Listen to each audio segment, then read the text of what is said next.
Preparing the virtual data room, managing an investment bank process. This is lesson 4 of class 2. In this lesson, we will review the basics of a virtual data room, the main components of a virtual data room, and best practices when building and managing a virtual data room. One of the final gating items prior to going to market is the creation of the virtual data room, otherwise known as the VDR. The virtual data room is a central depository of client information created for the benefit of potential buyers. The VDR is a highly organized environment that enables an easy transfer of knowledge, allowing potential buyers to view and download relevant documents for due diligence purposes. The VDR is only accessible to potential buyers who have executed an NDA. The main folders in the VDR. The size and depth of a VDR is going to be dependent on the client's preference and the stage of the deal. For example, around 1 VDR is very different than around 2 VDR. It is the banker's job to cater to the client's needs, and with respect to the VDR creation and management, the banker needs to ensure that the potential investors can view materials in a secure, organized, and viewer-friendly environment. Some of the core folders in the VDR include company documents. These are company charters, operating agreements, bylaws, corporate organizational charts, and capitalization tables. Presentation materials. This is the SIM, teaser, and company-created investor decks. Financials. The projection model, audited financials, tax returns, and quality of earnings reports. Product and technology, tech stacks, patents, and product offerings. Organization and people. High-level employee organizational charts, employee contracts, equity-linked contracts, non-compete agreements, and management biographies. And then miscellaneous. These can be press releases, news articles, or company awards. Best practices when creating a VDR.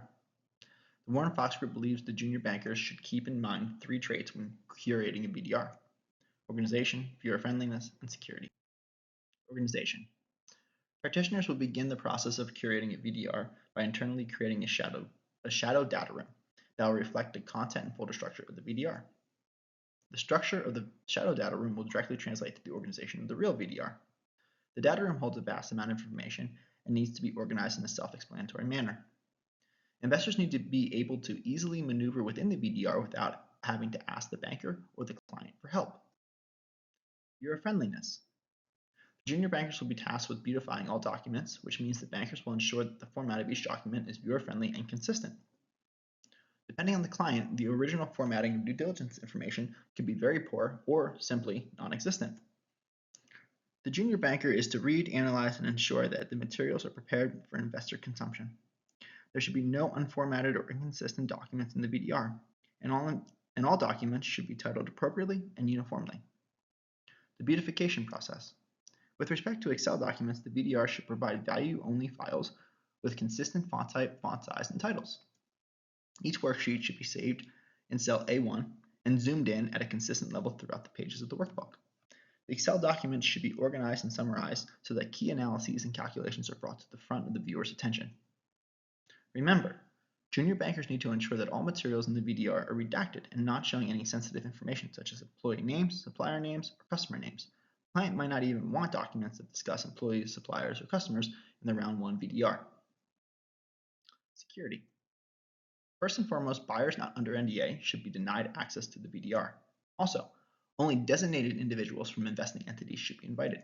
For example, if private equity firm X is interested in the deal, not all employees from private equity firm X should have access to the VDR. Only those employees who are reviewing the deal should have access. Also remember, when a buyer passes on a deal, those investors should have their access revoked immediately. Downloadable materials should always be watermarked, and the client needs to approve all materials in the VDR before taking the deal live. This is the end of class 2.